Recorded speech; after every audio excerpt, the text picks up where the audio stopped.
तुम सा हसीन बाबा, आपके हिसाब तुम से सा आजकल लोग सबसे ज्यादा हसीन बाबा, कोई नहीं जहां में कोई।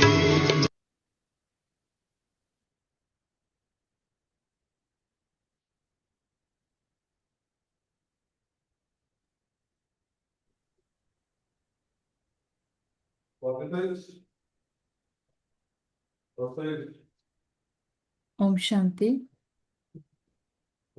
आज 24 जुलाई 2025 बाप दादा के सद्गुरु के अनमोल मधुर महावाक्य। बाबा कहते हैं, मीठे बच्चे, तुम इस पढ़ाई से अपने सुख धाम जाते हो वाया शांति धाम। मीठे बच्चे, तुम इस पढ़ाई से अपने सुख धाम जाते हो वाया शांति धाम।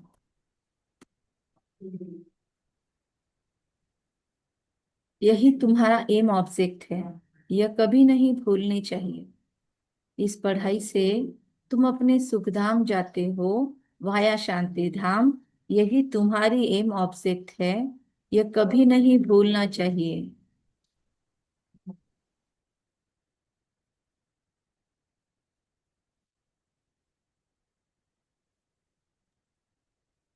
प्रश्न है, तुम बच्चे साक्षी होकर इस समय ड्रामा की कौन सी सीन देख रहे हो?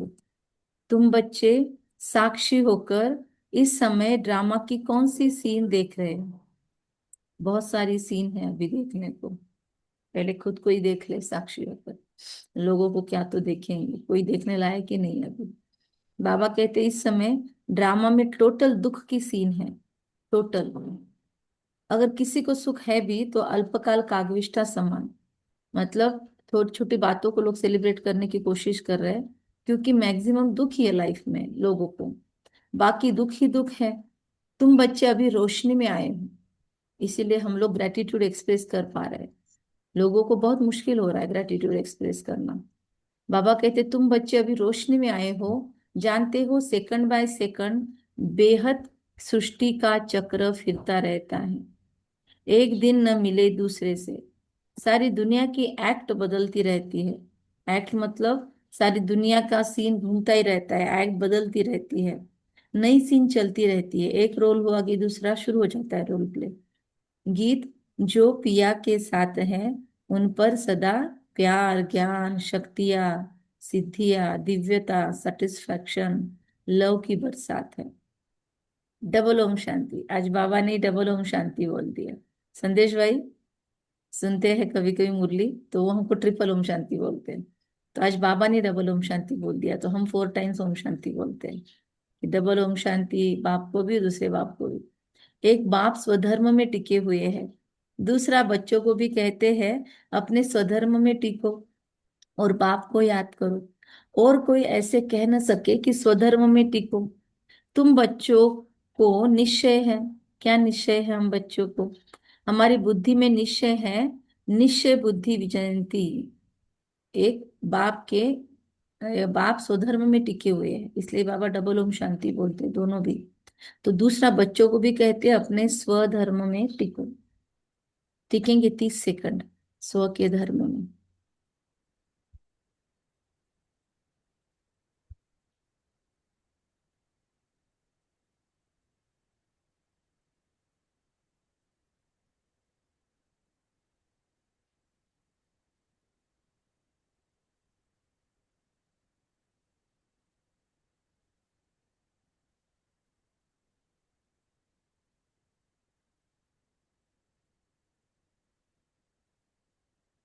ओम शांति।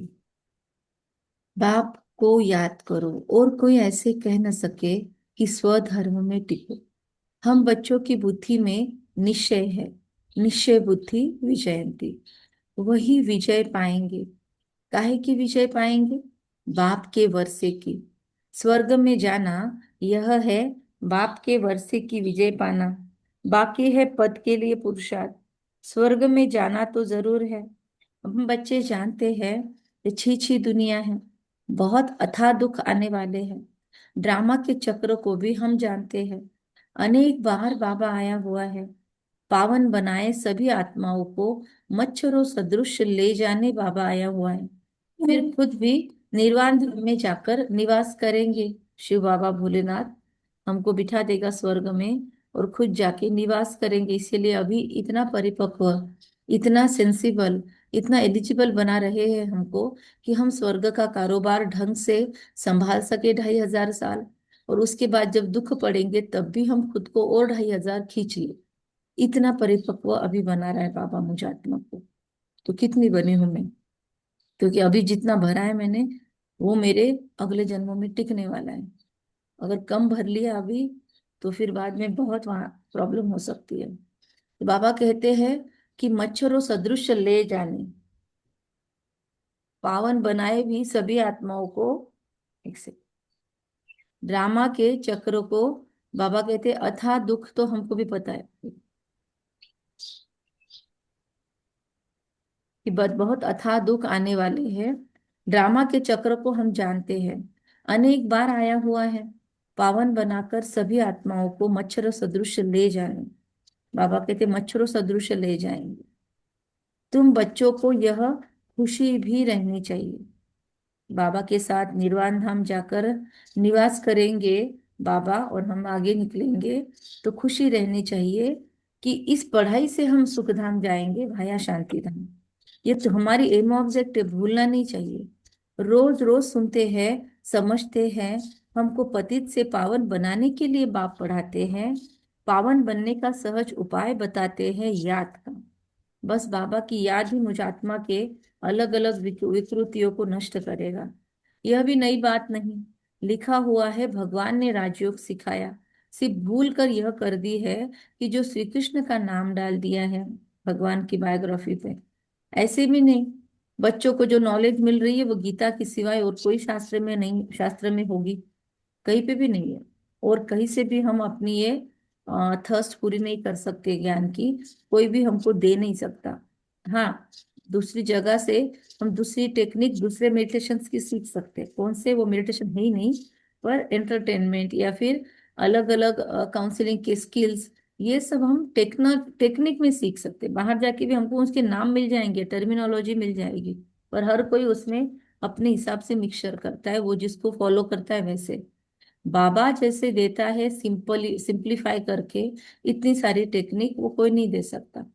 कल परसों में हमने कुछ देखा तो बाबा एनएलपी भी सिखाता है, न्यूरो लिंग्विस्टिक प्रोग्रामिंग भी बाबा सिखाता है, बाबा शैडो हीलिंग भी सिखाता है, बाबा हीलिंग भी सिखाता है, बाबा साइकोलॉजी भी सिखाता है, फिलोसॉफी भी सिखाता है, हिस्ट्री भी सिखाता है, ज्योग्राफी भी सिखाता है। तो बाबा क्या नहीं करता है मुरली के अंदर, एक ही घंटे के, आधा पौना घंटे के मुरली के अंदर बाबा सारा टॉपिक कवर करने वाला सुप्रीम लेक्चरर है।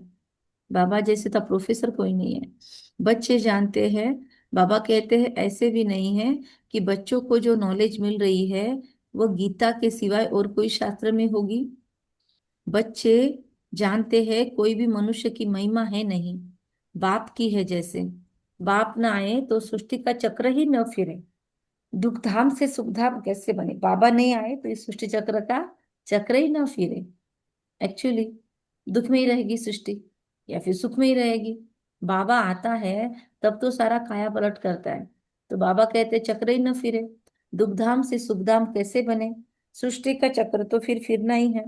बाप को भी जरूर आना ही है, बाप आते हैं सबको ले जाने, फिर चक्र फिरता है। बाप ना आए तो कलयुग से सतयुग कैसे बने। बाकी यह बातें कई शास्त्रों में नहीं है, राजयोग है ही गीता में, श्रीमद् भगवत गीता में। अगर समझे भगवान आबू में आया है तो एकदम भागे मिलने के लिए। सन्यासी भी चाहते तो है ना कि भगवान से मिले, पतित पावन को याद करते हैं वापिस जाने के लिए। अभी हम बच्चे पद्मा पदम भाग्यशाली बन रहे हैं, वहां अथाह सुख होते हैं। नई दुनिया में जो देवी देवता धर्म था वह अभी नहीं है। बाप दैवी राज्य की स्थापना करते ही है ब्रह्मा द्वारा, यह तो क्लियर है। हमारी एम ऑब्जेक्ट ही यह है, इसमें संशय की बात ही नहीं। आगे चलकर समझ ही जाएंगे। राजधानी जरूर स्थापन होती है, आदि सनातन देवी देवता धर्म है। जब हम स्वर्ग में रहते हैं तो इनका नाम, इस दुनिया का नाम ही भारत रहता है। फिर जब हम नर्क में आते हैं तब इसका नाम क्या हो जाता है? हिंदुस्तान। यहाँ कितनी दुख ही दुख है। फिर ये सृष्टि बदलती है, फिर स्वर्ग में ही सुखधाम। यह नॉलेज हम बच्चों को है। दुनिया में मनुष्य कुछ नहीं जानते। बाबा खुद कहते हैं अभी है अंधियारी रात, रात में मनुष्य धक्के खाते रहते हैं, हम बच्चे रोशनी में हैं। यह भी साक्षी हो बुद्धि में धारण करना है। सेकंड बाय सेकंड बेहद सृष्टि का चक्र फिरता रहता है। एक दिन न मिले दूसरे से, सारी दुनिया की एक्टिविटी बदलती है, नई सीन चलती है। इस समय टोटल है ही दुख की सीन, टोटल दुख की सीन। अगर सुख है तो भी काग विष्ठा समान, बाकी दुख ही दुख है। इस जन्म में करके सुख होगा, फिर भी दूसरे जन्म में दुख होगा।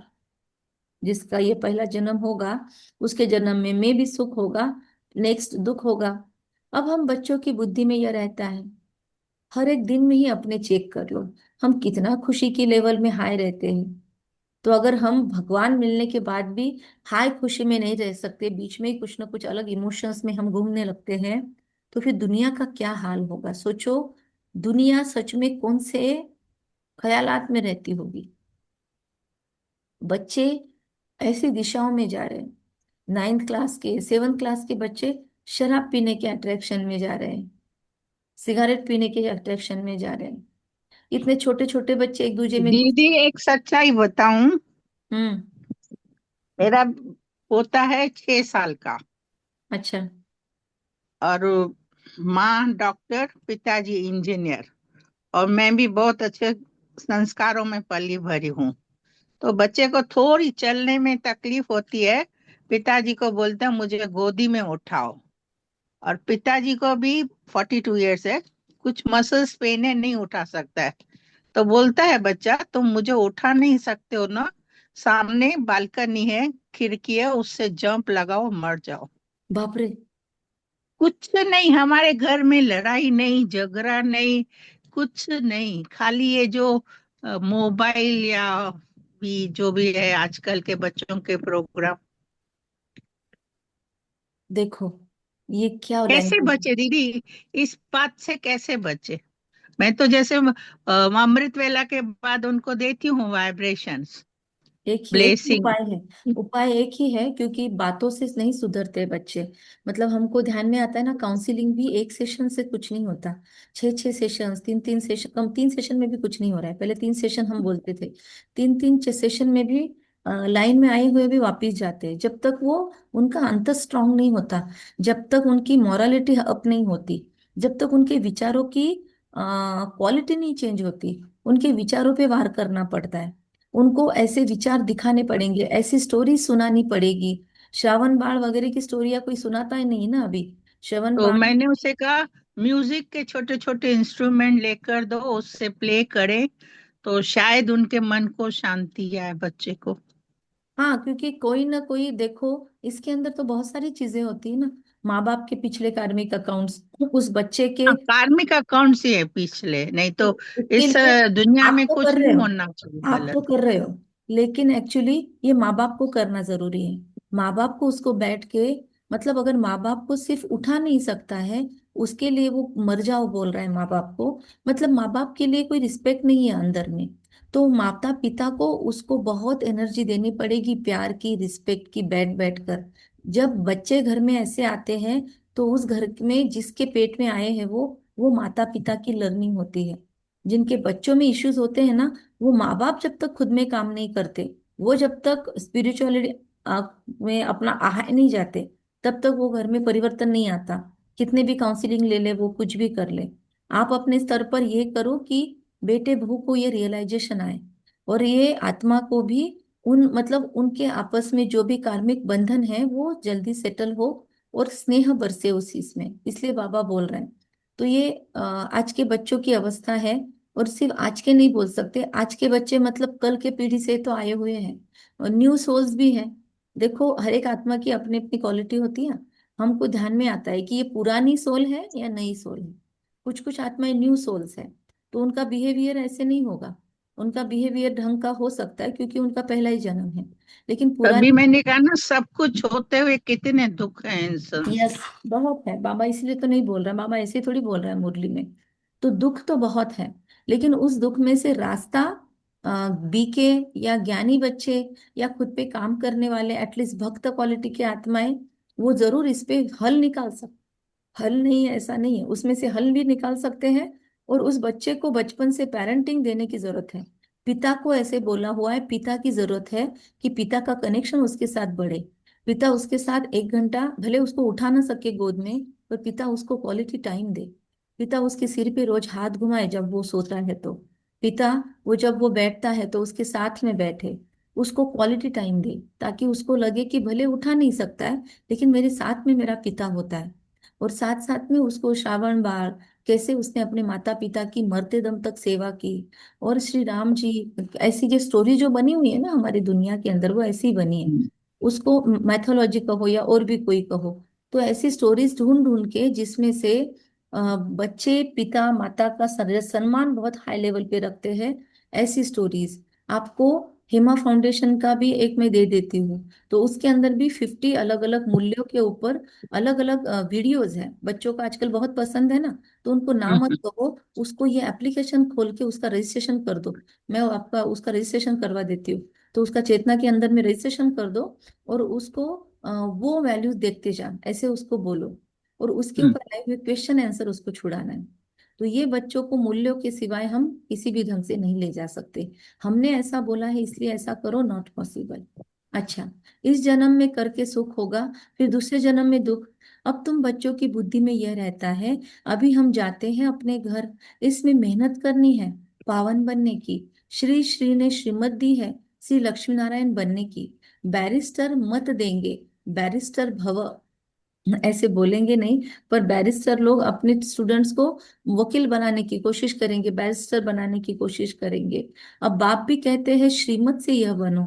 अपने से पूछना चाहिए, मेरे में कोई अवगुण तो नहीं है। इस समय गाते भी है, सबसे पहली चेकिंग है, मेरे में कोई अवगुण तो नहीं है। कौन सा अवगुण है मुझ में, अपना अपना चेक करेंगे। अंडरलाइन पॉइंट है, जो भी मुरली ग्रुप में डाल सकते हैं डाल दो ये होमवर्क। मेरे में कोई अवगुण तो नहीं है, क्योंकि अभी तुरंत डाला तो ही याद रहता है, बाद में भूल जाते हैं। तो मेरे में कोई अवगुण तो नहीं है। दूसरा, इस समय गाते भी है, मुझे निर्गुण हारे में कोई गुण नहीं, आपे ही तरस परोई। तरस अर्थात रहम। बाबा कहते बच्चे मैं तो किसी पर रहम करता ही नहीं हूँ। बाबा करता तो है पर बोलता है कि मैं, जैसे लोग चाहते ना कि इसको जिंदा कर दे, इसको ढंका कर दे, हमने बाबा की हमने घर में कथा रख ली, ये विघ्न समाप्त हो जाए। बाबा कहते मैं रहम तो करता ही नहीं हूँ। रहम तो हर एक को अपने पर करना है। उस दिन भी मुझे लगता है मंडे के दिन ही पॉइंट आया था, और हमने आपको हीलिंग का और साइकोलॉजी का बताया था, याद है आप लोगों को? फिर से आई है वो, हाँ। राइट? जिन्होंने नोट किया हाँ। होगा उस दिन उसको याद याद रहेगा। याद है? हाँ याद है। यही सेम पॉइंट आई थी। रहम तो हर एक को अपने पर करना है। कैसे करना है, क्या बताया था उस दिन, बोलोगे आप? अपने आप को आशीर्वाद देना है। और क्षमा करना।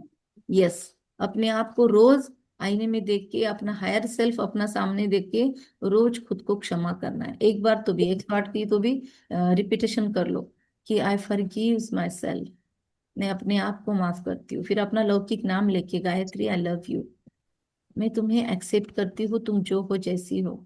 और मैं तुम्हें माफ करती हूँ जो भी गलतियां तुमने बचपन से लेकर आज तक या पिछले किसी भी जन्मों में की है, और जिसके लिए तुम गिल्ट में जा चुकी हो, जिसके लिए तुम्हारे सबकॉन्शियस ने ये मान लिया है कि मुझे सजा मिलनी चाहिए। उन सभी गलतियों के लिए मैं तुम्हें माफ करती हूँ। तुम भी अपने आप को माफ करो। Gayatri I love you, I am sorry कि मैंने तुम्हें अब तक उन सजाओं को भुगतने के लिए खुला छोड़ दिया। मैंने ही तुमको तय किया कि तुम्हें तो इसकी सजा भोगनी चाहिए, तुमने तो बहुत बड़ी गलती की है। ये जो भी था ड्रामा के वश तुमने किया, विकारों के वश तुमने किया, अज्ञान के वश किया। पर अब उन सबको पीछे छोड़कर एक नई रिस्टार्ट करने की जरूरत है। इससे बाहर आ जाओ। आई लव यू, तुम जो हो जैसे हो, मैं तुम्हें बहुत प्यार करती हूँ। देखो मैं तुम्हारा हायर सेल्फ तुमसे बात करता हूँ। तुम ओरिजिनल में ये हो, तुम ओरिजिनल में ये श्री लक्ष्मी श्री नारायण का स्वरूप हो। तुम ओरिजिनल में सतयुगी महारानी महाराजा हो। तुम अपने उस स्वरूप को एक्सेप्ट करो Gayatri. I love you. I accept you in that position, highest position. I forgive you. जो भी गलतियां तुमने आज तक की है वो पास्ट हो गया। उसका संस्कार परमात्मा की ऊर्जा से तुम्हें फिनिश जरूर करना है, ऐसा नहीं कि छोड़ देना, लेकिन उसके गिल्ट से अब तुम मुक्त हो जाओ। अब तक जो मैंने तुमको गिल्ट में रखा, आई फॉरगिव यू।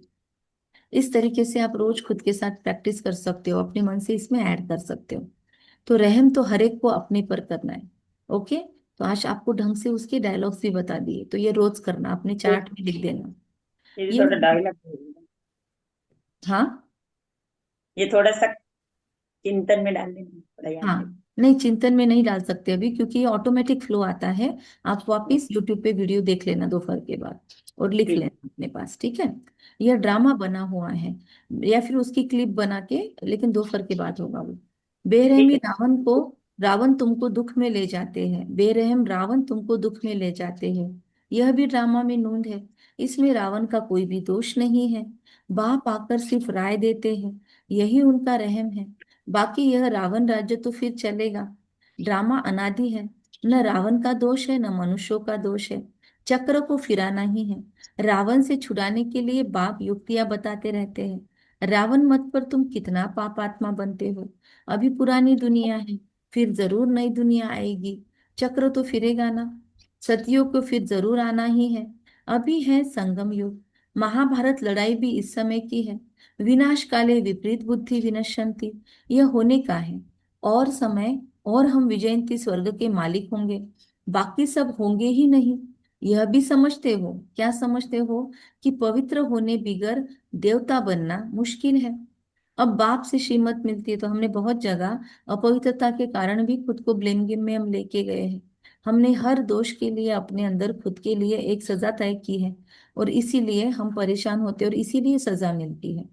तो हम अगर उसी समय इसका सॉल्यूशन ये है, और इसका प्रायश्चित मैंने ये करना है, और ये मैंने इसका प्रायश्चित कर लिया, ऐसे डिसाइड करते हैं ना, तो फिर हम उस गिल्ट से मुक्त होते हैं। वरना प्रायश्चित करने के बाद भी गिल्ट से मुक्त नहीं होते।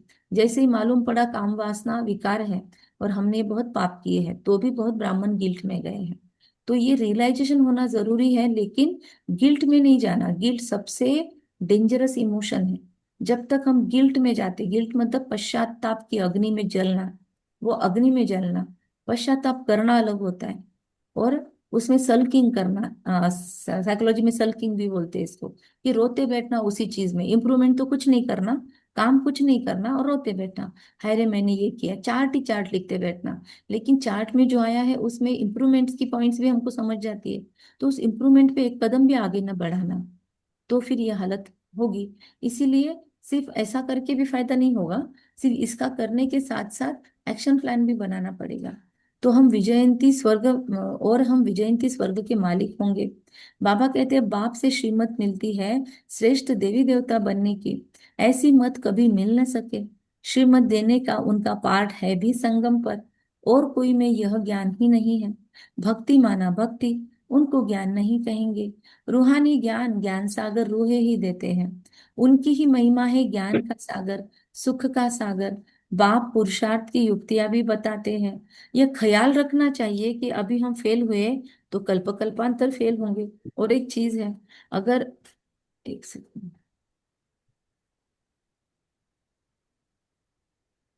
अगर अभी हम फेल हुए तो कल्प कल्पांतर फेल होंगे, और अभी अगर हमने खुद को माफ नहीं किया तो ये पूरे कल्प चलेगा।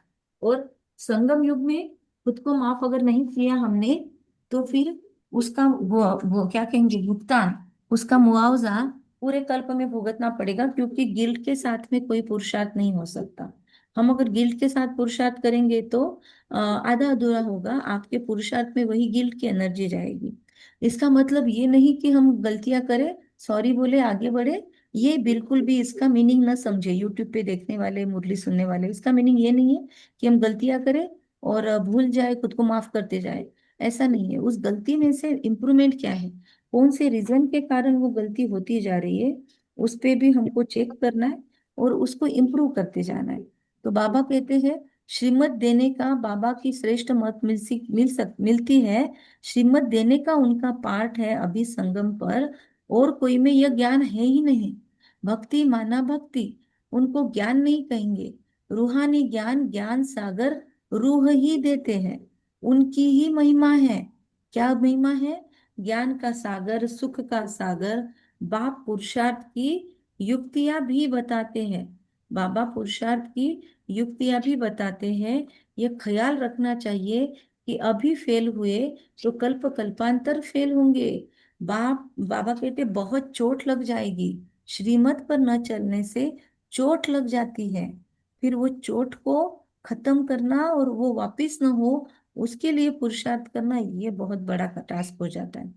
तो समय समय पर रोज खुद को रात में चार्ट लिखने के साथ साथ फॉरगिवनेस सबसे पहले खुद की प्रैक्टिस है। लेकिन इसको समझते नहीं है लोग, सिर्फ बोलते रहते हैं, लेकिन डीप में नहीं समझे तो उसका इफेक्ट नहीं होता। ब्राह्मणों का झाड़ भी बढ़ना जरूरी है, तो ये टेक्निक इसीलिए आपको सीखना जरूरी है। इतना ही बढ़ेगा जितना देवताओं का झाड़ है। हमको पुरुषार्थ करना और कराना है। सैपलिंग लगती रहेगी, झाड़ बड़ा हो जाएगा। हम जानते हैं, क्या जानते हैं? अभी हमारा कल्याण हो रहा है, पतित दुनिया से पावन दुनिया में जाने का कल्याण होता है। हम बच्चों की बुद्धि का ताला अभी खुला है। बाप बुद्धिमान की बुद्धि है ना, अभी हम समझ रहे हैं। फिर आगे चलकर देखना किस किस का ताला खुलता है। यह भी ड्रामा चलता है, फिर सतयुग में रिपीट होगा। लक्ष्मी नारायण जब तख्त पर बैठते हैं तब संवत शुरू होता है। हम लिखते भी है 1 से 1250 वर्ष तक, कितना क्लियर है। तुम लिखते भी हो 1 से 1250 वर्ष तक स्वर्ग है, लिखते भी हो 1 से 1250 वर्ष तक स्वर्ग है, कितना क्लियर है। कहानी है 1250 वर्ष का, 1 साल से 1250 वर्ष तक क्या है? स्वर्ग। फिर 1250 से 2500 वन तक त्रेता। फिर 2500 से 2007, कितना? सेवन, 750। हाँ 750। 2750 नहीं होगा ना, हाँ 2750 तक क्या कहेंगे? द्वापर युग। फिर 2750 से 3000। नहीं, कुछ गलत हो रहा है मेरा शायद, सॉरी सॉरी, गलत हो रहा है।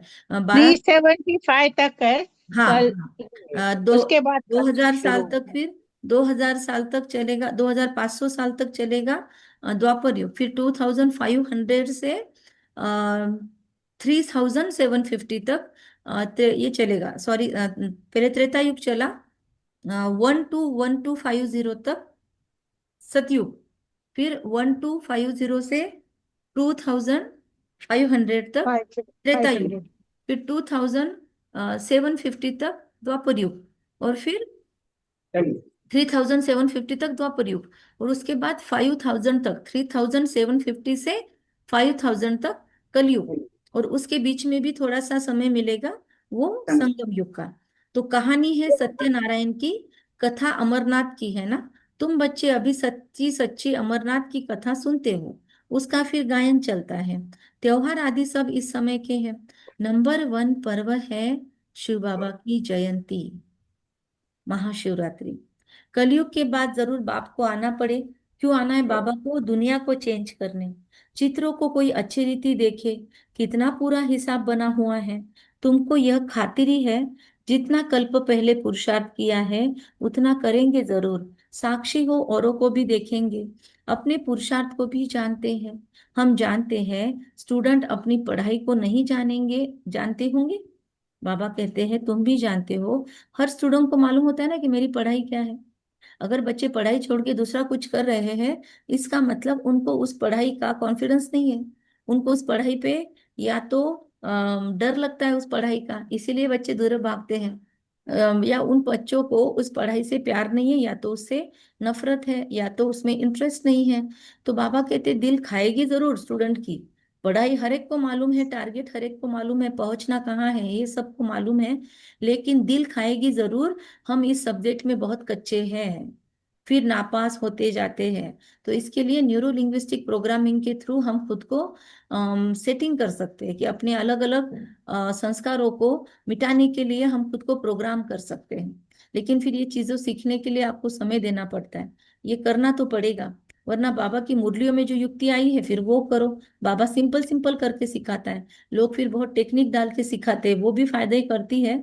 लेकिन बाबा की टेक्निक्स एकदम आसान है, जो लेमैन भी समझ जाए, बूढ़ी बूढ़ी माताएं भी समझ सकती हैं, तो साइंटिस्ट बच्चे भी बाबा के समझ सकते हैं।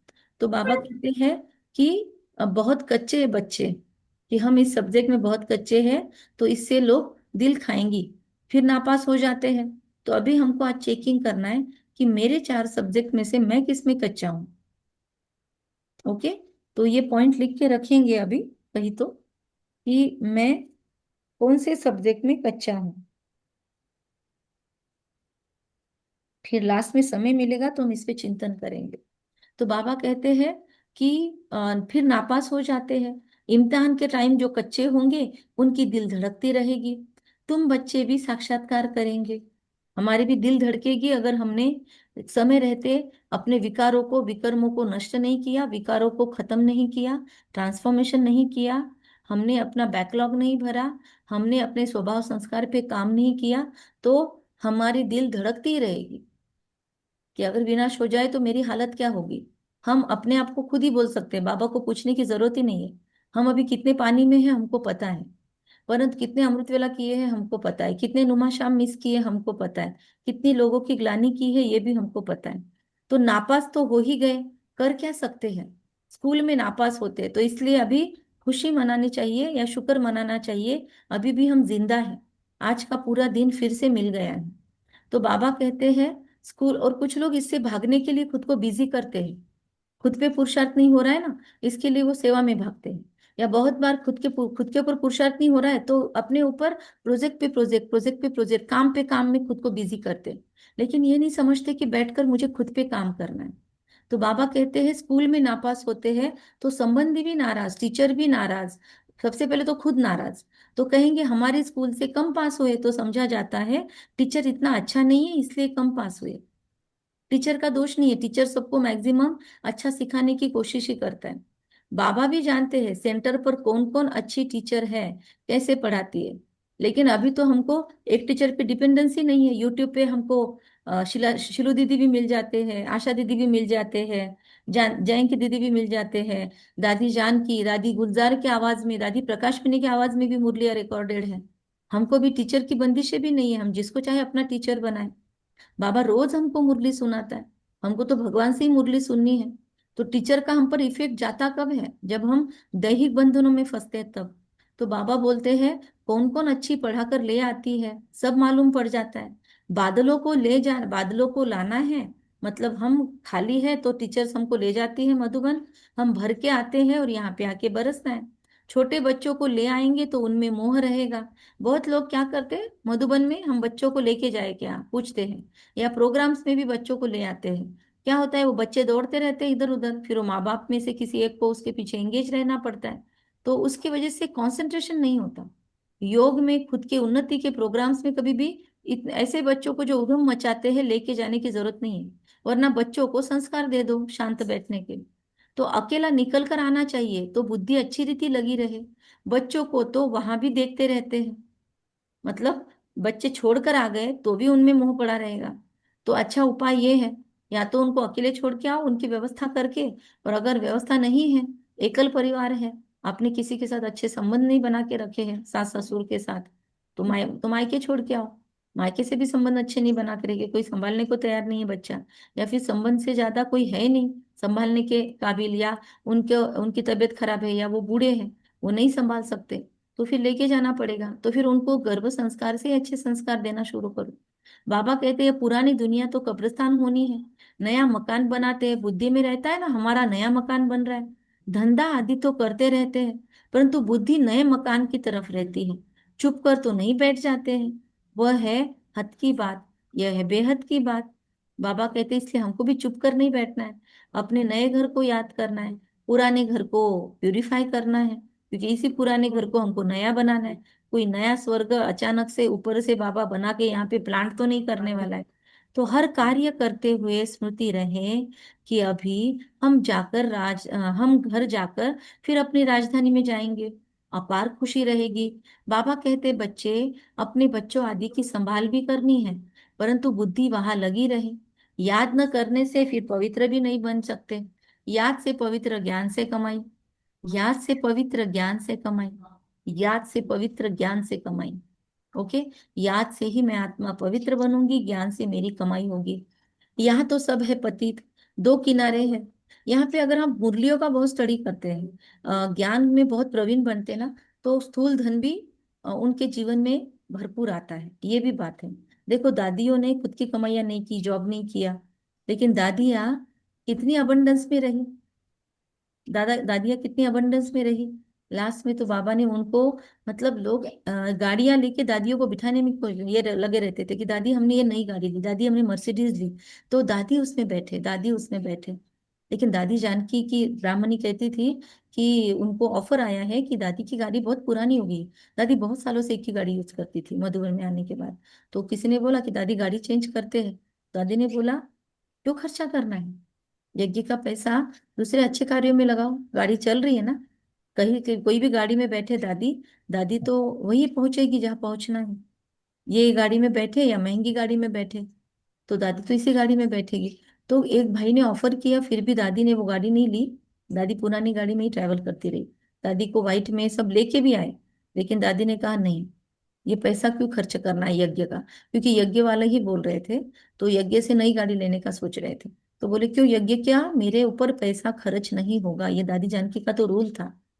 तो दादी ने पुरानी गाड़ी यूज की, मतलब जब तक ढंग से चल रही है दादी ने कहा यही यूज करेंगे, ये पुरानी हुई तो फिर अलग देखेंगे। तो बाबा कहते हैं याद से पवित्र ज्ञान से कमाई। तो ये दादियों ने इस तरीके से कंट्रीब्यूशन किया। इन्होंने जितने आत्माओं के थ्रू यज्ञ में पैसा सफल करवाया होगा, धन सफल करवाया होगा, कितने कन्याओं को सफल करवाया होगा, यज्ञ में ब्रह्मा कुमारी बनने के लिए प्रेरित किया होगा, और कितनी कन्याएं दादियों को देखकर अगर प्रेरित होकर ब्रह्मा कुमारी बनी होगी, तो ये दादियों की कमाई है, ये उनके साइड में उनका कमीशन जमा हुआ है। तो वह बाबा कहते हैं ऐसे भी होता है। यहाँ तो सब है पतित, और सोचो सर स्वर्ग की महारानियां कौन बनने वाली है। श्री लक्ष्मी से नारायण के बाद दादी प्रकाशमणि, दादी जानकी, ये लोग ही वहां शिफ्ट होने वाले। तो बाबा कहते हैं कि यहाँ तो सब पतित है, दो किनारे हैं। बाबा को खिवैया कहते हैं, परंतु अर्थ नहीं समझते। तुम जानते हो बाप उस किनारे ले जाते हैं, आत्मा जानती है हम बाप को याद कर बहुत नजदीक जा रहे हैं। खिवैया नाम भी अर्थ सहित रखा हुआ है। ये सब महिमा करते हैं, लेकिन ये स्थूल कमाई की बात हर एक के लिए नहीं है। अगर आपके पास कैलिबर है, आपको समय है, और घर में ऐसा माहौल है कि आपको धन कमाने में सहयोग करना है, या आपका खुद का फाइनेंशियल स्टेटस भी आपको ढंग का रखना है, तो आपको दोनों कमाई करने में लगना होगा। और अगर वो जरूरत नहीं है, आपको भरपूर सम्मान से दिया जाता है घर में, तो फिर आपको मेहनत करके कमाने के पीछे नहीं लगना पड़ेगा। लेकिन फिर भी ज्ञान योग कमाई के पीछे नहीं छोड़ना है। अगर आप कुछ जॉब भी कर रहे हैं, तो भी मुरली को पहला अटेंशन देना चाहिए। बहुत लोग मुरली ग्रुप में बैठे हैं, दीदी हम क्या करें। हमने बोला फिर मुरली क्यों नहीं सुनते, 6 से 7 का टाइम रख दिया आपके लिए, तो हमने 7 का भी नहीं रखा। अब 6 से 7 का टाइम तो बहुत इजी है ना, आप क्यों नहीं ज्वाइन करते। नहीं फिर ये नहीं, फिर तब वो तब वो। देखो हमें, हमारे इस ग्रुप में भी कितनी माताएं टिफिन बनाते बनाते भी मुरली सुनती है, इतनी लगन है उनको। कुछ कुछ तो सेंटर पे पहुंचते हैं, लेकिन उसके पहले ये सुनते हैं। तो लगन होनी चाहिए, फिर उपाय जरूर मिल जाता है। ये सब महिमा करते हैं, नैया मेरी पार लगाओ। सतयुग में ऐसे कहेंगे क्या, कलयुग में ही पुकारते हैं। हम बच्चे समझते हैं, बेसमझ को तो यहाँ आना नहीं है। बाबा कहते हैं हम समझ रहे हैं, इसलिए बाबा ने एंट्री दिया हुआ है, बेसमझ को यहाँ आना नहीं है। एक्चुअल बोला जाए तो बेसमझ ही आए थे, लेकिन अभी समझदार बन रहे हैं, इसीलिए टिके हुए हैं। समझदार लोग यहाँ जो खुद को बहुत समझदार समझते हैं, सच में बताओ क्या वो आते हैं मुरली सुनने, 7 डेज कोर्स करने, क्या है जो सेवा करते हैं वो बताओ। जो कोर्स करते हैं, जो बहुत लोगों को बोलते हैं कि आप ये कोर्स करो, वो अनुभव बताओ। आपने बहुत लोगों को अब तक बोला कि कोर्स करो ये 7 डेज का, कौन से लोग आते हैं जनरली, क्या लगता है आपको। बेसमझ जो खुद को समझते हैं वो आते हैं, या खुद को बहुत समझदार समझने वाले आते हैं। इसको बहुत होशियार समझते वो आते ही नहीं। नहीं आते हैं, जो खुद को बहुत नहीं आते। होशियार समझने वाले हैं ना, वो नहीं आते हैं, क्योंकि नहीं उनको आते लगता है हैं। हमको सब मालूम है, वो नहीं आते हैं। लेकिन जो समझते हैं कि नहीं अभी हम में कुछ बाकी है, हमको समझदार बनना है, और दूसरा जिनको अंदर में भक्त होते हैं पुराने क्वालिटी के, तो वो, तो बाप की सख्त मना है। बाबा कहते हैं कि बेसमझ को तो यहाँ आना ही नहीं है। लेकिन ये यहाँ का मतलब क्या है? 7 डेज कोर्स के लिए नहीं, सेंटरों पे नहीं, ये यहाँ का मीनिंग क्या है? बाबा ऐसे बोल रहा है कि बाबा की सख्त मना है, तो किसके लिए बोला बाबा ने? किसको समझा ये पॉइंट? क्योंकि समझते तो ज्ञान को जाते हैं, समझना है। एक मुरली के एक एक के बाद दूसरा सेंटेंस पढ़ते जाते हैं, पर बिटवीन द लाइंस जो गैप होता है उसका मीनिंग समझना चाहिए। तो 3 ही लोग अपना ऑडियो ऑन करते हैं, मैं कैसे किसी का नाम लूं? ऑडियो तो ऑन करके बैठते जाओ, कम से कम ऐसे माहौल में बैठते तो जाओ। बहुत ऐसे हैं, 20 लोगों में से क्या सभी को बंधन थोड़ी है घर में? वीडियो भी ऑन कर सकते हैं, ऑडियो भी ऑन कर सकते हैं, लेकिन 2-3 माताएं ही एक्टिवली अपना वीडियो या फिर अपना ऑडियो ऑन करते हैं। हम मुरली शेयर कर रहे हैं तब वीडियो ऑन नहीं किया तो भी चलता है, लेकिन ऑडियो तो ऑन रखा करो, ताकि हम सवाल तो पूछे, वरना फिर वेट करना पड़ता है। यस, बोलो नीलम बहन। यहाँ पे जो शब्द आया है कि बच्चे समझते हैं, कि बच्चे तो समझते हैं लेकिन बेसमझ को यहाँ आना नहीं है, बाबा की सख्त मना है। तो ये बेसमझ शब्द किसके लिए यूज किया है? ज्यादा समझदार। और ये यहाँ आने की सख्त मना है, कहाँ आने की? ओम शांति, मधुबन में आने की। मॉडल मधु। मधुबन हाँ। में बाबा से जब मिलने जाते थे तब मधुबन में आने की मना थी। लेकिन आजकल लोग समझते हैं, वीडियो तो दिखाते हैं, तो बहुत बहनें भी अलाउड कर देती थी, कर देती है कहीं कहीं, धारणाओं पे नहीं चलने वालों को भी भेज देते, तो उनको अनुभव नहीं होता। वो बोलते हम वो वीडियो सुन के आ गए, हम वो दादी गुलजार को देख के आ गए, तो हो गया काम खत्म। वो आत्मा कनेक्ट नहीं हो सकती है फिर। अगर प्रॉपर उनको कोर्स करवा के नहीं भेजा तो वो कहीं पे भी कनेक्ट नहीं होती, उनको समझता नहीं है कि भगवान के सामने बैठे। वीडियो तो दादी मुरली समझ गुलजार ही नहीं आती। नहीं आती, वर्ड ही नहीं समझते हाँ। रहते हैं, दादी आवाज चेंज करके बात कर रही थी। फिर समझ जाना है। और तब ये बहनों की भी गलती है कहीं ना कहीं, ऐसे आत्माओं को क्यों भेजते हैं? बच्चों को भेज देते हैं, कितने कितने तो मतलब स्नान का भी नियम न निभाने वालों को भेज देते हैं। हम देखते हैं ना, आजकल तो बहुत मिक्स क्राउड को, पब्लिक को भेजते हैं, जैसे मधुबन जाना कोई घूमने जाने जैसा हो गया है ना, कि चलो मधुबन। बहुत लोग तो ऐसे ही घूमने आ जाते हैं, कैसे रहते हैं, बाबा को मिलने आ रहे हैं और पूरा एकदम मेकअप करके आ रहे हैं, ऐसे भी लोग देखते हैं हम वहां पे आके। तो मतलब कितनी धारणाएं हैं जीवन में। तो बाबा की सख्त मना है, निश्चय नहीं तो कभी लेने आना चाहिए, क्योंकि वो लोग आके वहां का माहौल खराब करते हैं। सोचो, ऐसे मेकअप करने वाले या ऐसे गंदा रहने वाले या फिर शौच के बाद स्नान न करने वाले या नियम निभाने न वाले, बहुत ज्यादा उच्छृंखलता में रहने वाले, दिन भर बातें ही बातें करने वाले। और आजकल तो और भी हो गया है, पुराने लोग भी नाम के पुराने हो गए हैं, दिन भर फोटो खींचते बैठना, इसका फोटो उसका फोटो, कोई भी क्लास करवाता है उसके पीछे लाइन लग जाती है, भाई जी आपके साथ फोटो खींचना है, बहन जी आपके साथ फोटो खींचना है। शोभता है हाँ, हमको? चीप लगता है। शोभा देता है? चीप लगता है। यस, बहुत ब्राइट शब्द यूज किया। कितना चीप लगता है। सेंटरों पर भी क्लासेस करने के लिए कुछ नए लोग आते हैं, मतलब सब दीदियां बहनों बुलाती लोग के है साथ में वीआईपी फोटो को। खिंचवाते हैं। यस, उनको खाना भी नहीं खाने देते, मतलब उनको खाना भी नहीं खाने देते, उनके आसपास में इकट्ठा हो जाते। अरे उनको सेवा के लिए बुलाया है, उनको जो सुनाना था सुना दिया ना उन्होंने, अब उनके आसपास में खड़े रह के फोटो क्या खींचना है? और उनके साथ फोटो खींचा हुआ शेयर करना है, बस तुरंत स्टेटस पे शेयर करना है। क्यों? मिल जाएगा क्या उससे? मिल जाएगा स्टेटस पे डालने से? क्या मिल जाएगा? ठीक है, आपको उससे उन्नति होगी, आपको अगर वो रिमाइंडर होगा तो एक हाथ फोटो खींचना है, ठीक है, लेकिन वो भी प्रॉपर तरीके से, प्रॉपर ढंग से, सामने वाली आत्मा का ये देख के। वो आत्मा अभी सेवा कर रही है, उसको निकलना है, उसको अगली क्लास के लिए जाना है, और उसके पीछे घेराव डाल के उसका टाइम वेस्ट कर रहे हैं, और बेवजह उसको सवाल पूछते बैठते हैं। बाबा ने तो मुरली में सारे सवालों के जवाब दिए हैं, ये राइट? भी एक बहुत बड़ा पाप हो जाता है एक्चुअली होता है, एक्चुअली होता है, अनजाने सामने में। वाले का टाइम वेस्ट करना, और टू मच किसी के फोटोज में एंगेज रहना, किसी को एंगेज करना, या मुरली भी नहीं सुनते, क्लासेस भी नहीं सुनते, कंटिन्यू हाथ ऊपर, हाथ में मोबाइल, और मोबाइल पे रिकॉर्डिंग शुरू। तो उससे अनुभूति क्या होगी? इससे अच्छा है ऑडियो लगा दो, या जो भी है, रिकॉर्डिंग आपको मिल जाएगी, होते रहती है जहाँ पे बड़े प्रोग्राम होते हैं, यूट्यूब पे देख लो बाद में। अभी जो लाइव सुनने को मिल रहा है उसका मजा लो, कंटिन्यू हाथ में मोबाइल तो फिर क्या फायदा? आपको जिम्मेदारी थोड़ी दी है कि आप यूट्यूब पे रिकॉर्ड करके डालो, वो करने वाले वो तो शो दूसरे ऑफ करते हैं। सब कितने ऐसे लोग अपने आप को wicked। शो ऑफ करते हैं। नहीं, शो ऑफ नहीं करते हैं, एक्चुअली अंदर में बहुत खालीपन है। और ज्ञान को समझना है, बैठकर उस पे चिंतन करना है, नोट्स लेना है, ये आदत नहीं डाली है खुद को। इसीलिए कहीं पे भी खालीपन फील होता है, क्लास में बैठ के भी खालीपन फील होता है ना, तब मोबाइल की याद आती है। मोबाइल को साइलेंट करना भी नहीं समझता है। ये जनरल मैनर्स है। किसी भी क्लास में एंटर कर रहे हैं तो मालूम है ना आपको कि हम उनका सुनने जा रहे हैं, तो फिर तुरंत सबसे पहले क्लास में गेट के बाहर ही अपना मोबाइल निकालना चाहिए और ऑफ करना चाहिए।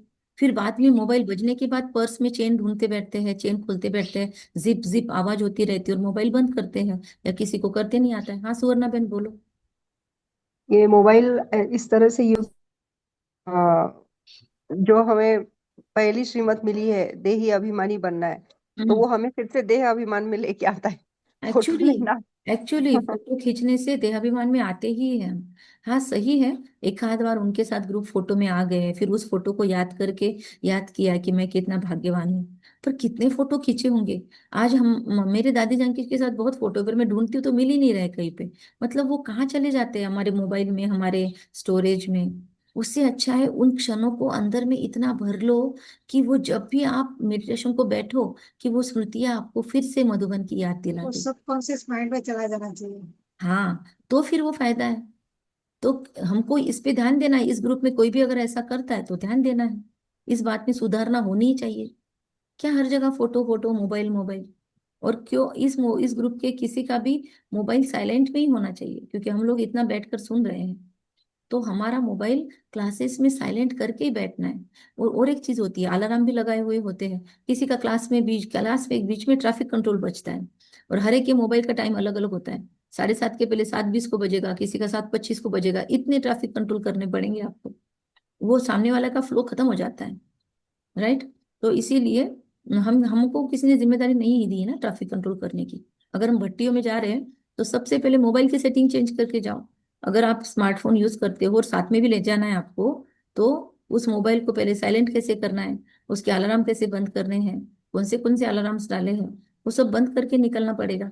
तो ही फिर आप लोगों की बद्दुआएं नहीं कमाओगे। वरना सोचो आप बीकेस के बीच में जाते हो, वहां अगर आपके वजह से किसी बीके का योग टूटा, तो आपको वहां बद्दुआ किसकी मिलेगी? वो मुंह से तो इससे नहीं इसी बोलेगा। जाती है। मतलब बीके की बद्दुआ तो बहुत बुरी हो जाएगी ना, 100 गुना दंड पड़ेगा। तो बाप की सख्त मना है कि बेसमझ को यहाँ नहीं लाना है। इस पॉइंट से कितने पॉइंट निकले, चलो। निश्चय नहीं तो कभी नहीं ले आना चाहिए। कुछ भी समझेंगे नहीं, पहले तो 7 रोज का कोर्स दो। और फिर भी लोग आकर अगर क्या कहेंगे, वो बाबा के फोटो के सामने साष्टांग नमस्कार डाल रहे, तो ऐसे को क्या मधुबन में ले जाना है? निश्चय नहीं हुआ अभी तक, फिर वहां जाके भी फोटो देख देख के आएंगे, शिव बाबा को तो रियलाइज ही नहीं करेंगे। इसलिए हम लोगों को पूछते हैं कि आपका क्या अनुभव हुआ, तो कहते कितने अच्छे अच्छे फूल थे, कितने अच्छे अच्छे बगीचे थे, क्या ब्रह्मा भोजन था। फिर हम इनको मिले, फिर हमने उसका क्लास सुना। समझ में आ जाता है कि क्या किया इन्होंने मधुबन जाके। अगर सच में मधुबन गए, धारणा मूर्त हो, तो अनुभूतियां बताएंगे कि बाबा मिलन के बाद क्या अनुभूति हुई, कौन से विकार को वहां पर हमने छोड़कर आए, कौन से विकारों में हमारे खत्म हुई, न्यूनता आई, या कौन से संस्कार में परिवर्तन आया। ये अनुभव सुनाना चाहिए। अनुभव सुनो आप लोग कैसे सुनाते हैं, मजेदार आते हैं। लंबे के लंबे अनुभव, इतने बजे गए ये गाड़ी पकड़ी, इतने बजे उतरे ये ऑटो आया, ये गाड़ी पकड़ी, अरे ये कोई अनुभव है? तो बाबा कहते हैं कोई तो 2 रोज में भी तीर लग जाता है, अच्छा लग गया तो फिर छोड़ेंगे नहीं, कहेंगे हम 7 रोज और भी सीखेंगे। इसलिए ये धारणाओं की क्लासेस होनी जरूरी है। तुम झट समझ जाएंगे यह इस स्कूल का है। और आजकल जो नए नए बच्चे पैदा हो रहे हैं उनको धारणा की क्लासेस नहीं मिल रही। हम जो पहले से आए हुए हैं उनको दादियों की वगैरह धारणा की क्लासेस मिली हुई है ना। आपको बोलना है बोलो ना सुवर्ण बहन, बोलो। पर दीदी, जो छोटे छोटे अनुभव रहते ना, वो पहली बार सबको आते ही है, क्योंकि तब हमारी ज्ञान भी उतना होता है, तब हमारी बुद्धि भी उतनी होती है, और बाद में हमें बड़े बड़े अनुभव आते जाते हैं। नहीं ये लेकिन खुद के इसमें बारे में लेकिन क्या हुआ था, हाँ हमारे अनुभवों में ये था कि हाँ हमको 7 दिन खाना बहुत अच्छा लगा। 8वें दिन बच्चे बोले कि नहीं, आज कुछ अच्छा नहीं लग रहा, कुछ दूसरा मिल जाए, और अचार मिल गया। एक दीदी ने हमको अचार दे दिया।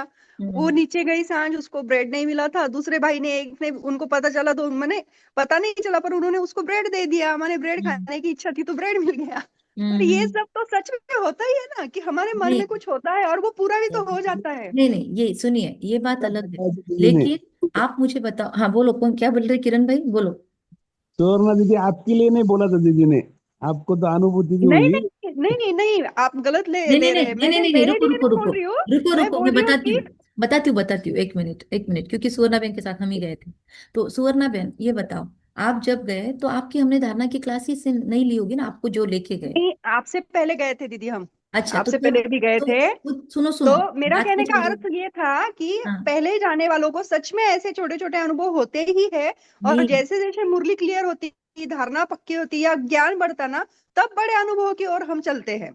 ये बात भी आपने राइट बताई, लेकिन आपको जब मधुबन हम लेके गए, जो इसके भी थ्रू आप गए, उन्होंने आपको इन पॉइंट पे फोकस नहीं करवाया। अभी आपका अनुभव कैसा होता है अब बताओ मुझे। अब आपका अनुभव क्यों बदला? सेकंड टाइम अभी आपका अनुभव क्यों बदला? हाँ, तो अभी थर्ड टाइम क्यों अभी बदला? जाते हैं तो अभी हम्म, जाते हैं तो पहले हम सोचते हैं नहीं, हमें इतना टाइम योग के लिए क्यों देना क्यों ही है। क्यों क्यों यानी हुआ वो करते ही है परिवर्तन? वो। वो वही परिवर्तन तो, फिर क्यों अभी हुआ? ज्ञान क्लियर हुआ, बुद्धि क्लियर यस होने लग गई, तो यस अभी क्या जरूरी है वो पता है ना। यस, तो यही बाबा बोल रहा है कि जब तक क्लियर नहीं होता तब तक नहीं लेके जाना है। लेकिन अभी सहूलियत हो गई है, इसके लिए फिर लेके गए। वरना आपकी जब क्लैरिटी आई तब आपको लेके जाना चाहिए था, समझा? लेकिन आपको अनुभूति होनी चाहिए, पवित्रता थी, सब था, इसलिए लेके गए कि कम से कम लगन लगे और जो अंदर में वॉइड था वो क्लीन हो। तो आपके अनुभव के थ्रू आप ज्यादा समझ सकोगे। और जब आपकी प्रैक्टिकली हमारी अवस्था रेडी कौन सी हुई पता है? जब हमको अनुभूतियां वो वाली हुई, तभी हम एक्चुअली रेडी हुए थे। इसमें आप जो बता रहे हैं वो एकदम सही है। लेकिन ये जो पहले वाले जो अनुभव होते हैं, ये तो छोटे छोटे अनुभव तो सबको होते हैं, आपको क्या हमको भी होते हैं। कि मधुबन में थोड़ा सा संकल्प किया कि वो पूरा होता है। हम सोचते हैं इनका क्लास नहीं मिला, इनका क्लास मिलता था तो हमने सोचा अरे पांडव भवन जाना नहीं हुआ, पांडव भवन में रहने को मिले तो बराबर आपको अलाउ होता है। ये छोटे छोटे अनुभव तो है ही, लेकिन ये स्थूल लेवल के है, राइट? ये भी अनुभूतियां है, पर अनुभूतियों से इनसे भी ज्यादा हमारा जो कहने का भाव था ना, वो ये था कि इसके भी सटल, इसके भी ऊपरी लेवल पे लोग जाते हैं। इसके भी आपको तो बहुत समझ थी, और बच्चे आपके साथ में थे तो वो तो चीजें अलग मायने रखती है। लेकिन क्योंकि बच्चों को तो हम ये नहीं कर सकते ना, बच्चे तो अपने हिसाब से रहेंगे। वो तो बेचारे खेलेंगे पी लेंगे, वो थोड़ी दिन भर मेडिटेशन में बैठ सकते हैं, हम भी नहीं बैठ सकते। तो उनसे क्या अपेक्षा करेंगे? लेकिन बाबा की बात और क्या चल रही। और ये भी होता है दीदी, जैसे पहले भी आपने थोड़ी देर पहले जो बोला था कि क्लास के लिए कौन रेडी होता है, या फिर मधुबन जाने के लिए क्या मन में ये रहता है। तो जो नए नए ज्वाइन होते हैं ना, मधुबन का वर्णन सुन के उनको मधुबन जाने की ये रहती है कि इसीलिए हम उनके वहां लिए जाएंगे शिविर है, तब सुवर्णा देखेंगे। बहन, सुवर्णा हाँ बहन क्लैरिटी लीजिए। ऐसे लोगों के हाँ लिए शिविर है, ऐसे लोगों के लिए बाबा मिलन नहीं है। ये बात ध्यान में लीजिए, हाँ, वो है, वो उनके शिविर लिए। में जा सकते लेकिन हैं। ये बहनों की गलती है, या अगर हम लोग भेजते तो हमारी भी गलती है, कि उनको शिविर में भेजना चाहिए। और शिविर में क्या होता है? 7 डेज कोर्स फिर से रिपीट होता है, धारणाओं की क्लासेस होती है। अब की प्रॉब्लम ही नहीं है, अब क्या हो गया, अब जो पीढ़ी आ रही है उसको क्लासेस ही नहीं मिल रही। अभी उनको भट्टियों के नाम पर भी इतने क्लासेस मिलते हैं। भट्टी मतलब क्या? भट्टी मतलब एक्चुअली योग की अनुभूतियां होनी चाहिए। अभी भट्टी के नाम पे क्या हो रहा है? अभी भट्टी के अंदर क्लास ही लेने लेते हैं, अभी भट्टियां भट्टियां ही नहीं बची। ये प्रैक्टिकल सच है, ये हमको समझना पड़ेगा। अभी की भट्टियां भट्टियां नहीं रही है। अभी भट्टियों के नाम पे मधुबन में हम जा रहे हैं, पर कितना योग में कर रहे हैं, कितना ट्रांसफॉर्मेशन पे फोकस है।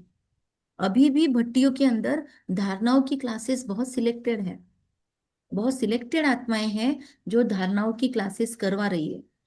ज्यादातर लोग तो बस खुद की तरफ अट्रैक्ट करवा रहे हैं। तो दैट इज नॉट धारणा की क्लास। धारणा ये की क्लास व्यापार हो गया। मतलब, धारणा की क्लास मतलब जब आप खुद पे फोकस होते हो।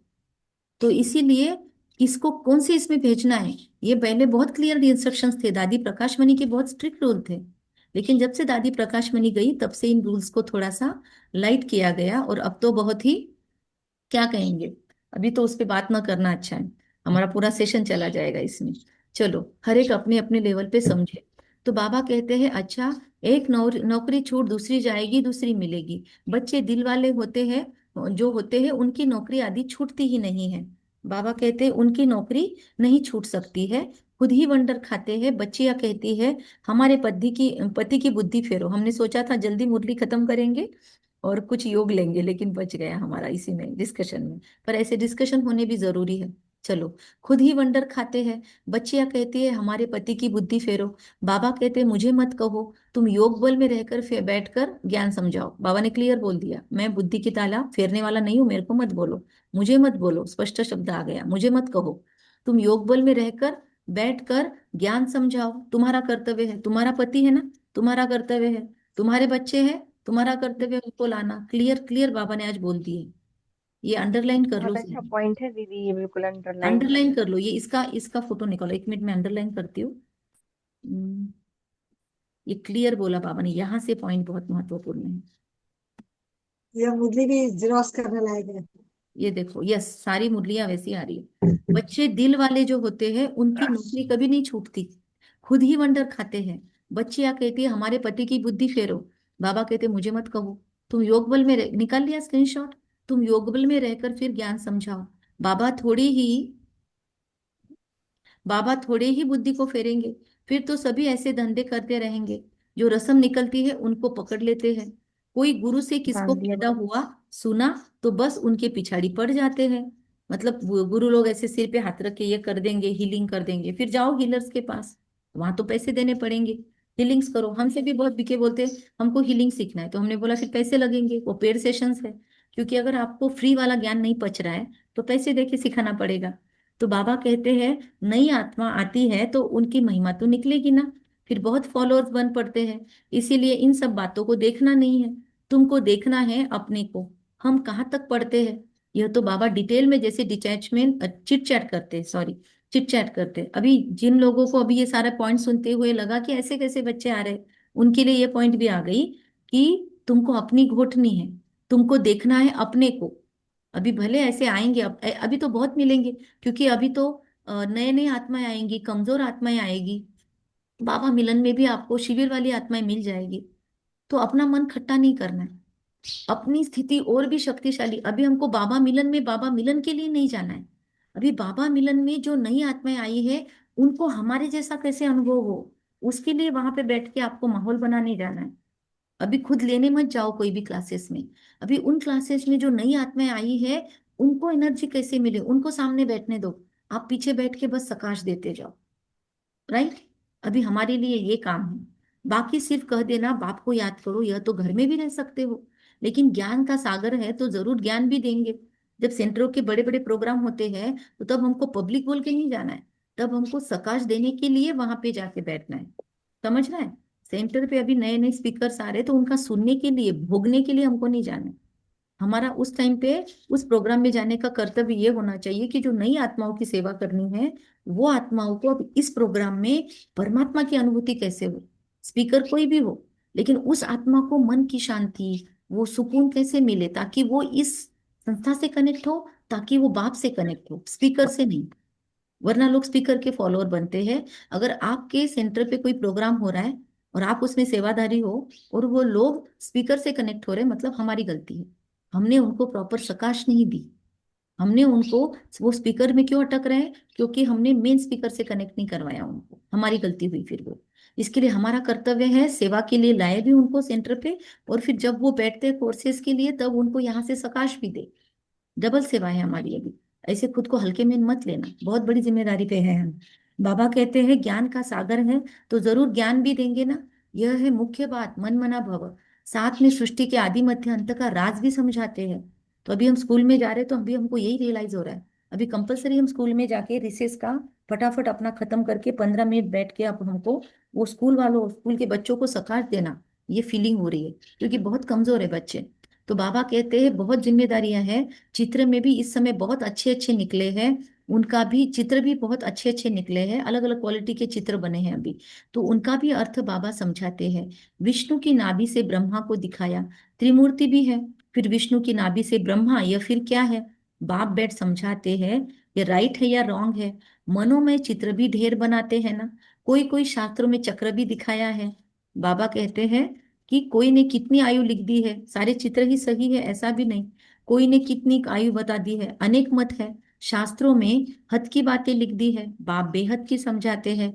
सारी दुनिया में रावण राज्य है, यह हमारी बुद्धि में ज्ञान है।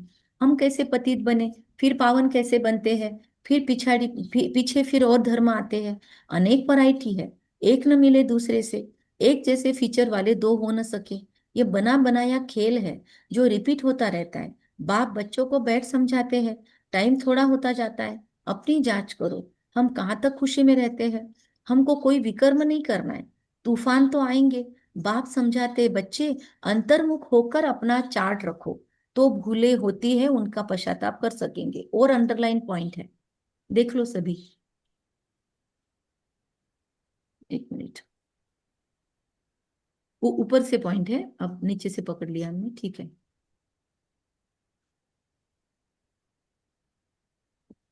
ये पूरी पॉइंट अंडरलाइन कर दिए हमने। एक सेकंड, निकाला, स्क्रीनशॉट निकाल के डाल दो। बाबा कहते तूफान तो आएंगे, बाप समझाते अंतर्मुख होकर अपना चार्ट रखो। जितना अंतर्मुखी होंगे ना, हमारी आवाज की टोन, हमारी स्पीड बात करने की, हमारा क्या कहेंगे टेम्पो, हमारी ये सारी चीजों में डिफरेंस आएगा। Right, thank you. तो बाबा कहते योग बल से अपने को माफ करते रहो। फिर से पॉइंट आया ये, मतलब ये एक्सरसाइज सबको करने की जरूरत है, जो आज बताई मुरली में, कि ये जैसे योग बल से अपने को माफ करते हो, अपना चार्ट रख के पश्चाताप करेंगे और फिर उस पे इम्प्रूवमेंट के प्लान बनाएंगे, तो ये माफी हुई।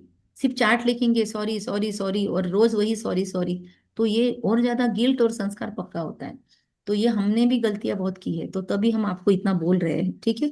अब इतना बोलते जाएंगे तो मुरली का समय नहीं पूरेगा। बाबा कोई क्षमा या माफ नहीं करते। ड्रामा में ड्रामा अक्षर, क्षमा अक्षर ही नहीं है। तो ये जो हो पोनो पोनो या बाबा को माफी मांगना, लेटर लिखना, इसका बहुत साइकोलॉजिकल अलग अर्थ होता है। लेकिन बाबा को मालूम है कि इतना बच्चे डिटेल के लिए टाइम नहीं देने वाले हैं, या हर एक की बुद्धि में ये ज्ञान नहीं जाएगा, लोग नाराज भी हो जाते हैं अगर क्लियर समझाएंगे तो।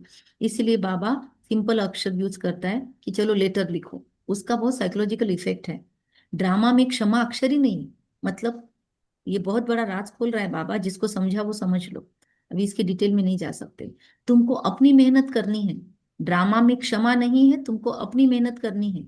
पापों का दंड मनुष्य खुद ही भोगते हैं। अब ये खुद ही भोगते में भी जिसको समझा वो समझो, है ना। खुद ही कैसे खुद का दंड भोगते हैं, अंडरस्टैंड दिस। क्षमा की बात ही नहीं है, बाबा कहते हैं हर बात में मेहनत करो, मेहनत बगैर कुछ नहीं मिलने वाला। अगर समझ कम है तो समझ पे काम करो, राइट। अगर लालच है, आसक्तियां है, तो आसक्तियों पे काम करो। भोजन में है तो उस पे, जिसमें प्रॉब्लम है खुद ही खुद का ढूंढो, खुद ही खुद का काम करो। बाबा कहते तुमको अपनी मेहनत करनी है, पापों का दंड मनुष्य खुद ही भोगते हैं, क्षमा की बात नहीं। बाबा कहते हर बात में मेहनत करो, शायद कल की मुरली में भी ये था, क्षमा की बात नहीं। बाप बैठ युक्ति बताते हैं आत्माओं को, बाप को बुलाते हो पुराने रावण के देश में आओ, हम पतितों को आकर पावन बनाओ। परंतु मनुष्य समझते नहीं है, वह है आसुरी संप्रदाय, तुम हो ब्राह्मण संप्रदाय, दैवी संप्रदाय बन रहे हो। पुरुषार्थ भी बच्चे नंबरवार करते हैं, फिर कह देते हैं इनकी तकदीर में इतना ही है, अपना टाइम वेस्ट करते हैं।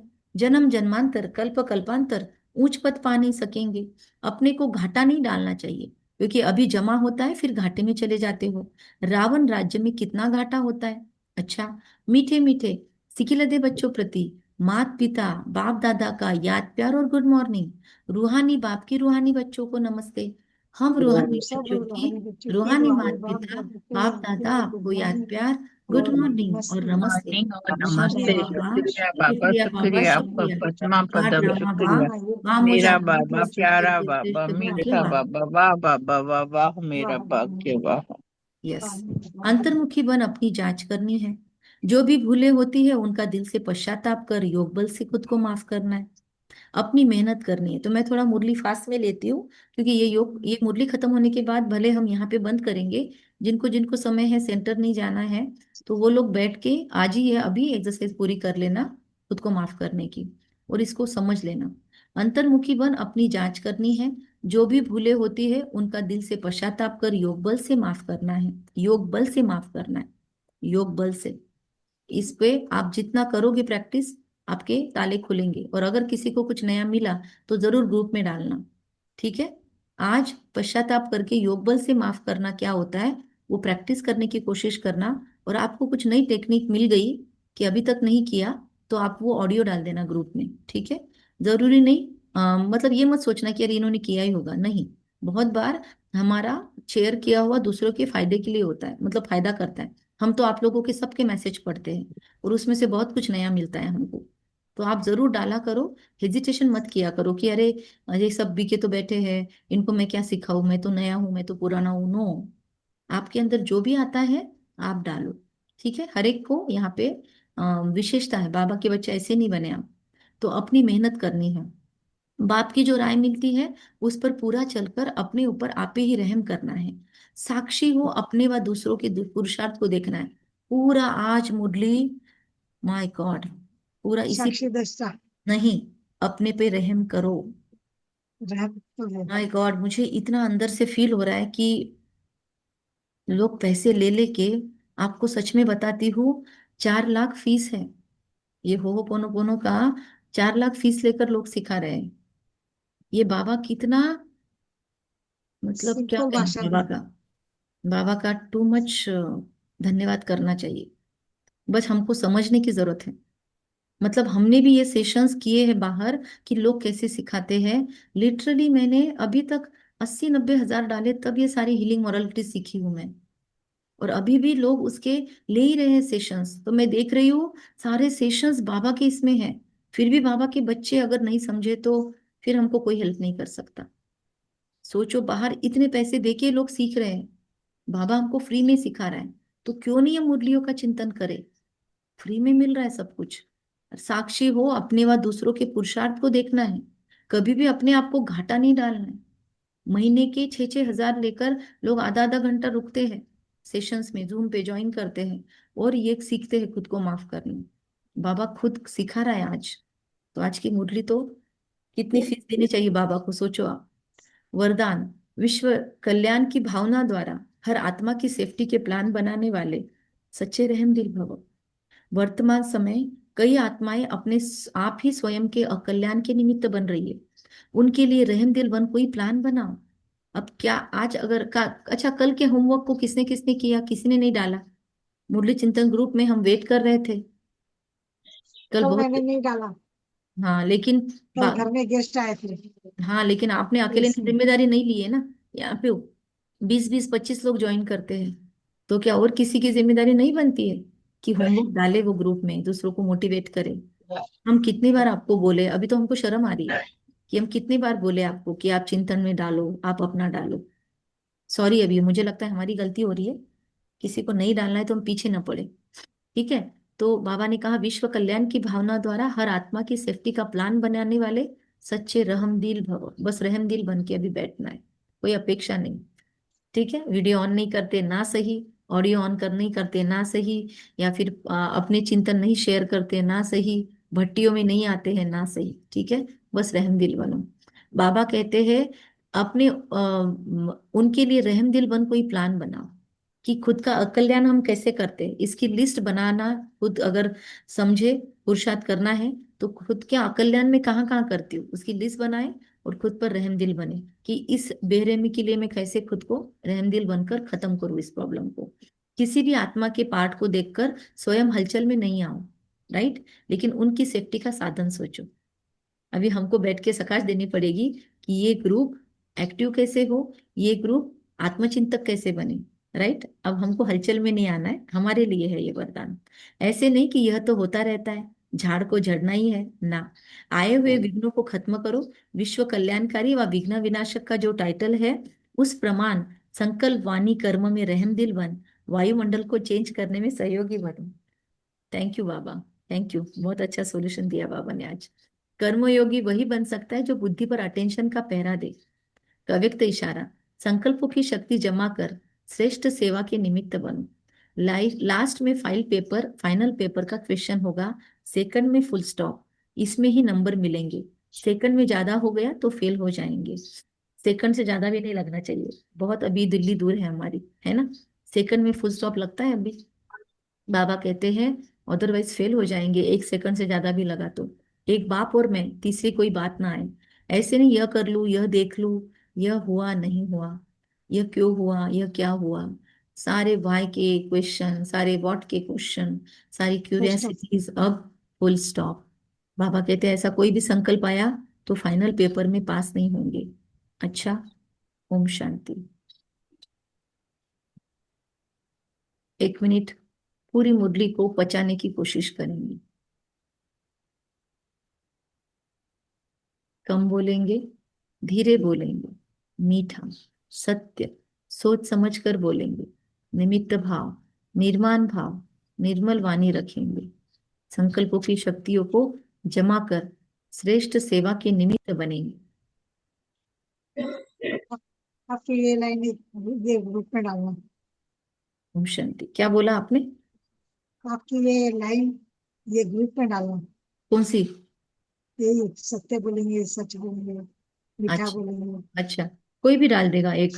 कोई भी, मेरे पहले अभी अभी हमको तो स्कूल में भागना होता है सारा रसोई बना के, तो आप में से कोई भी डाल दो मुरली चिंतन ग्रुप में। कोई जिम्मेदारी लेता है तो अच्छी बात है।